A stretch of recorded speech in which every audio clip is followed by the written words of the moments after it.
Now, another story heavily discussed online today concerns the amount of information about you and your work is being kept on computers, perhaps without your knowledge. The Information Commissioner cites one case within the building trade where details about union membership or safety alerts... Sorry, this is the wrong pictures here. We're running one of the spoof videos at the end of the show. But nevertheless, get back to the topic in hand. Apparently, this information had been recorded on a database, which was then kept secret. Potential employers then subscribed to the company maintaining that database so they could, in effect, screen in workers before they employed them. Now, such blacklisting would constitute a serious breach of the Data Protection Act. Because of the quality of the information they were using, we have very real concerns about whether, inadvertently or not, they might have ended up making a decision about somebody's suitability for employment on the basis of dodgy information and even information that actually wasn't about them. Well, let's talk to employment lawyer Peter Linstead. He works for Townfield Chambers. There's no doubt about this. It's quite clear, is it? This is against the law.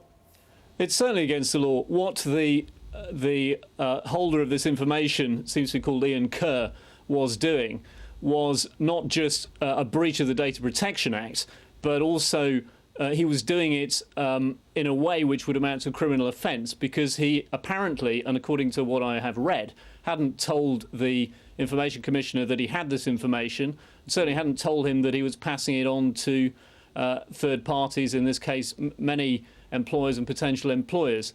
So what he was doing was unlawful, but also what the companies were doing in receiving this information was also a breach of the principles of the Data Protection Act. Well, it's a breach of the principles, but was it actually against the law for a company to use this agency and say, you know, that worker, is it okay to employ them? The receipt, well, it rather depends what they're using the information for. The illegal act isn't actually using the information when they've got it. The illegal act was actually the receipt of it. That was unlawful. It's what we call processing information under the Data Protection Act. And that, as far as the companies are concerned, was unlawful and possibly a criminal offence. What they then do with the information, well, that's not actually going to be against the law in any way, unless they're actually employing the employee at the particular time. If it's somebody who's already on the books, that's a serious matter, because if this goes on without the employee knowing about it, but they were to find out or to be able to prove it, it's a potential breach of contract. That employee would have rights against his employer. And to check that, I mean, I don't want to build up the paranoia here, but to check that, is it lawful for me to ask my employer to show me everything they've got on me? It is absolutely lawful.